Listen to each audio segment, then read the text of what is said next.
What's up, Duke fans? Welcome to another episode of Duke Blue Central, coming at you right after the Duke win, kind of dominant win over the Syracuse Orange. Final score being 86-66. We end up beating the Orange by 20 to move Duke's overall record to 10-3 on the year, and one win, one loss in ACC play. Recording this only a few hours after I recorded my last episode of the podcast, so hopefully these episodes are coming out quick and you got two new episodes to look forward to in your inbox there. If you haven't checked out the last episode, go check it out. It's kind of a recap of how the season has gone thus far for Duke and a lot of other ACC schools. But anyway, on to this win, and boy, is it a complicated game to break down. I don't know how well I'm going to be able to break down this game for you, and the best way I think I can put it is just a tale of two halves. A tale of two halves might be the headline for this week's or for today's Duke game. I tweeted this out during the game, but if you showed game footage from the first half of this game and then played the second half, and you could somehow remove, the look of the players, the numbers and stuff like that, you would think that these were two different Duke teams from different years. I mean, you'd be like, okay, first half's like a team from the 80s, second half is a team from 2017. Or, I mean, they just looked like a totally different squad the second half than they did the first half. Second half being decidingly better than the first half performance. Duke was only up by 2 at the half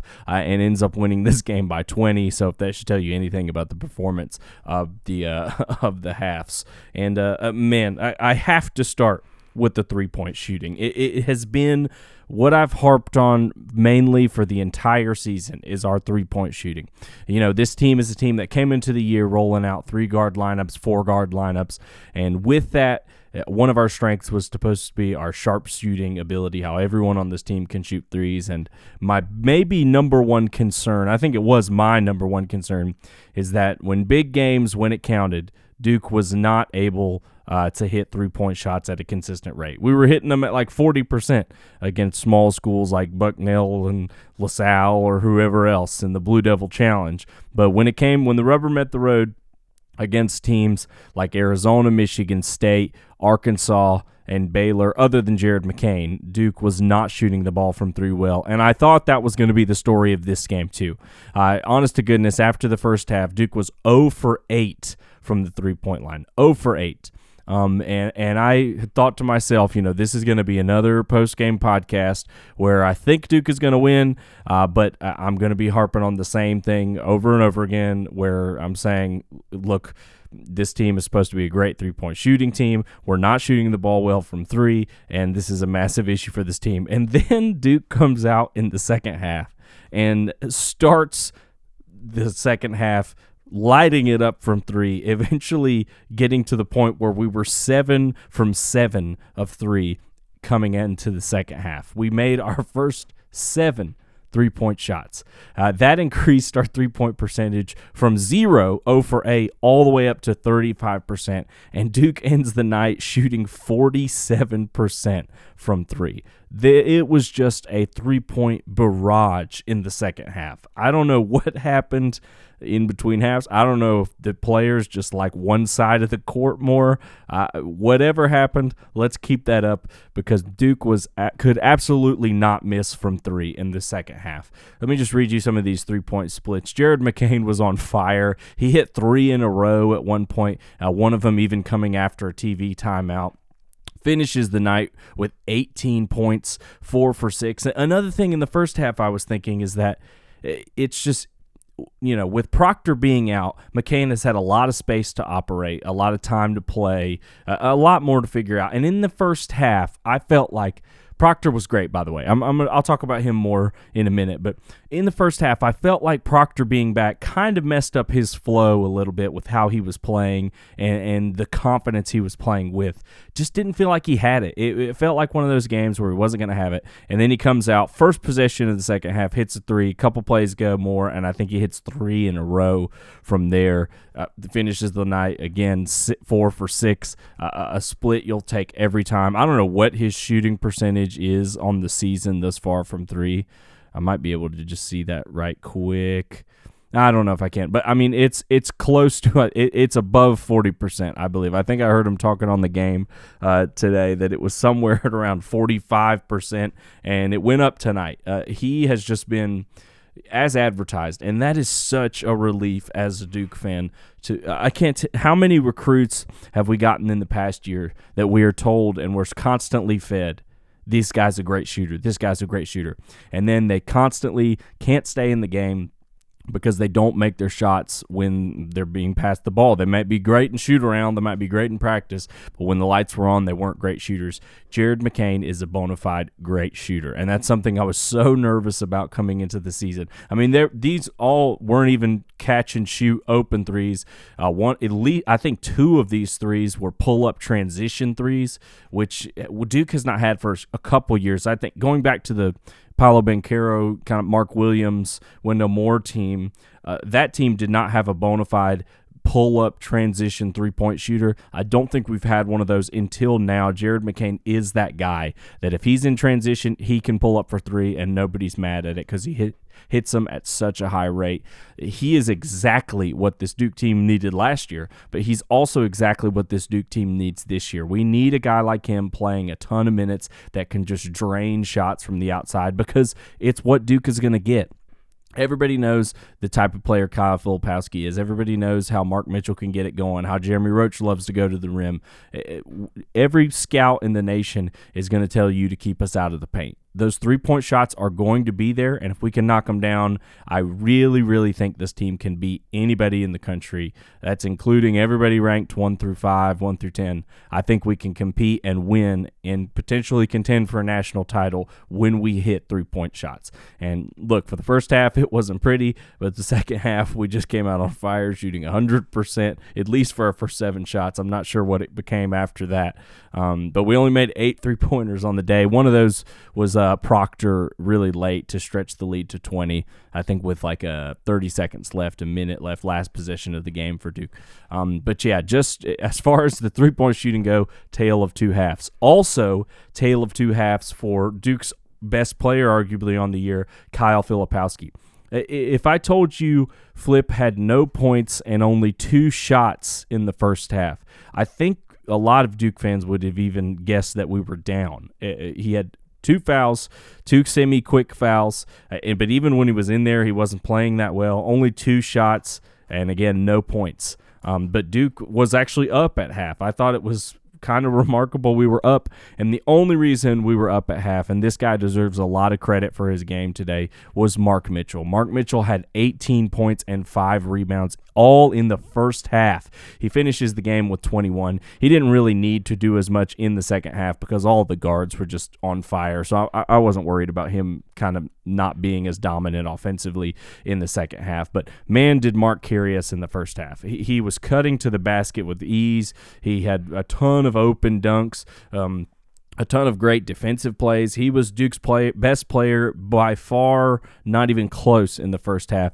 and he's a big reason of why we come out and win this game by this margin, because if he's not in there in the first half, there's no doubt in my mind Syracuse might even have a marginal lead going into the second half. I still think Duke comes back and win just with the way we shot the ball, but Mark Mitchell deserves a ton of credit after this game, especially with all the kind of strange conversation going on around him. I know there's been a lot of stuff on Twitter going down. I don't want to get it too far into that, but Mark's had some drama around him without even him really saying or causing anything. So it really pleases me to see him come out and have a great game. And I wish nothing but the best for Mark Mitchell and hope he continues to have a good season, even though he struggled at times. I hope he takes off from here and continues to do this each and every night. Another huge reason Mark Mitchell was able to get it going in that first half and really throughout the whole game is because of the awesome passing of Tyrese Proctor today. He finished the game with 4 assists. He was the leader on that.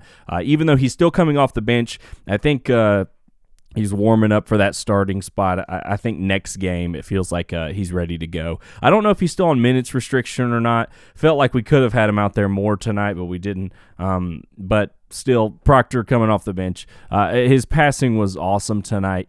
So many times, I think at least probably 2 of these assists were to Mark Mitchell cutting in from the wing for an easy dunk. Proctor and Mitchell seem to have a great on-court relationship where Proctor's always finding Mitchell in the right spots. Proctor always finds a lot of guy in the right spots, but Mitchell may be the guy that benefits from it the most just because of how he plays and the energy he plays. Mark was just aggressive, just cutting to the basket, not settling for jump shots, even though he did take 2 wide-open threes, which honestly I don't hate. I know the guy gets a lot of flack for his three-point shot, but I get it if you're out there totally by yourself in the corner. If you practice that shot, he made a game winner for us last year in that spot. You practice from that shot, you get them wide open. I'm okay with you taking them, especially when you're shooting 7 for 10 from the rest of the floor. He ended the night shooting 7 for 10. 2 of those misses were from 3. Also shooting 7 for 9 from the free throw line. But Mark was Duke's best player in the first half, totally. And Proctor had a huge part in that, I thought, in the way that his vision affected the game in the first half. Now, the second half was, started off 3-point shooting, Kyle Filipowski, all things that were just a non-factor in the first half. So this is a good building block for this Duke team. Duke has not had a performance like this, I think, in a minute this season, or they definitely haven't had one like this where it's so lopsided from first half to second half. More and more, this Duke team is feeling like a second half team. I don't know if any of you guys are feeling this too, but it feels like every game I feel like tweeting, these are all the problems with Duke, like we missed threes, missed easy shots, flips in foul trouble. But then at the end, I'm always like, and Duke is up by 2 points or something, or like we're only down 3, or somehow we remarkably just stay in the game for the first half, and then the second half we turned it on and are really the team everybody expects us to be. So it's an interesting development for this year's team to watch how they perform in the first half versus the second half. But yeah, a lot of great things to say about this Duke team tonight. Negatives, obviously you're going to say the first half. Duke's three-point shot was just not falling at all. They took 8 threes in the first half, which you're okay with a lot of them, but they just weren't falling. I thought Duke missed a number of wide open layups to the basket. One of my favorite plays of the game wasn't finished off. It was a beautiful, I believe it was a pass between, I can't remember who it was. I think Proctor was involved somehow, but a beautiful kind of around the back pass to Ryan Young, and he just blew a wide open layup. One that he drains, I think, 99 out of 100 times. It felt like Duke and Syracuse to some point in the first half had several of those types of shots that just did not seem to fall. Don't know why, but Duke just, especially the 3, just wasn't there for him in the first half. And then defensively, I thought we could have had a better game. It felt like some of those baskets, Judah Mintz is a great player, obviously. I actually thought, you look at his points, and he finishes the game with 18. Which you would think he got his points, but then you look at how he had to do it. He shot 5 for 14 from the field. So honestly, that almost played more into Duke's hand more than it did Syracuse, even with him getting 18 points. It just felt like he's a great tough shot maker. Don't get me wrong. He made a couple of those 5 shots he made were very unlikely, but the rest of them just did not go in. He did salvage, most of his points there. He was 8 for 9 from the free throw line, which is something he does a lot where he's driving and trying to get to the line. But I thought for the most part we contained Mintz today. He didn't, ever feel like a super big threat to Duke's league. Honestly, Brown, the forward, felt more like it. He ended up with 26 points, shooting 11 for 16, just getting a ton of wide open dunks and kind of blown coverage plays. It's almost like in football when a safety ducks down too low and someone scores a wide open touchdown. Felt like Syracuse was doing that with him a lot, where the big man supposed to be guarding him would leak out to kind of defend the perimeter, whether it was Mintz or somebody else, and they would dish it to him and he would just get easy points. I think a lot of that was Flip not being in the first half, so nothing too scary there to ring the alarm bells for, but just something to look out for as we continue to watch this team develop. Where does our interior defense come when Flip gets into foul trouble, and that kind of leads into the next big negative, which is obviously Flip getting into early foul trouble. And this one is one that has reared its head several times. I'd have to really look into the stats and everything, but it feels like there have been several games where Flip has picked up 2 quick fouls and a half, or has picked up an ugly quick third foul into a second half. Fouls that these aren't fouls either that are like, okay, that's a good foul. You were just trying to contest a shot and they got you. These are like, tonight he had an over the back on a play where there was like no chance Duke was coming up with an offensive rebound, and another one I think that was on a perimeter player out by the 3-point line. So that's just something that Flip can get better at, and Duke coaching staff can get better at, making sure, one, Flip needs to make sure he doesn't foul stupid. I'm okay if you go up strong and you maybe catch some fouls, especially early in the game when you don't have any. If you're a big man, you're going to get some of those. But it's different when you're getting over-the-back fouls, when you're fouling a perimeter player. I think the Duke coaching staff can do a little bit of a better job making sure Flip isn't out there as much. I know that Flip can defend really well from the perimeter. He is, for a big man, he is an awesome perimeter defender. He's just a great perimeter defender, period. But when you have a guy that valuable, I'd just like to see him be in the paint more, just so he's not as in danger of picking up those stupid fouls that don't mean anything. It's one thing to pick up some fouls trying to block a shot. It's a whole nother thing going over the back for an offensive rebound, or fouling a guy on a reach-in foul that means nothing 2 minutes into the game. So those are kind of my 2 big negatives for the game. Obviously, the first half 3-point shooting, and then Flip getting into early foul trouble. That might be all I have for this one. This is a wacky Duke game. Once again, man, tale of 2 halves. You'd love to see Duke play like they played in the second half this entire game. Duke's next matchup is against Notre Dame. It's a game at Notre Dame, so a road ACC game coming up Saturday. Notre Dame is coming off a good win against Virginia, where they destroyed Virginia, surprisingly, which I think sent shockwaves down the ACC when they won 76-54. Which is quite a score for Notre Dame. They were up 41-24 at half. This Notre Dame team I don't think is that great. I think that more speaks to how disappointing a season Virginia is having so far. That should be Duke's next game. Nothing too crazy to watch out for. This should be a game where Duke can handle it pretty well, but it's on the road. A lot of these young guys are still getting used to playing on the road, so that will be fun to watch, and I'm sure we'll be back at you with another episode on Saturday. We're getting back to the rhythm now that we're past the holiday season and all that, but thank you so much for listening, everybody who listens to the show. If you want to help out the show, you can leave us a rating anywhere you listen, or you can follow me over on Twitter at Duke Blue Central. Shoot me a message or anything if you have a question you would like to get answered on the podcast. Love to do some of that. But overall, thank you all for listening, tuning in, supporting the show. Go Blue Devils.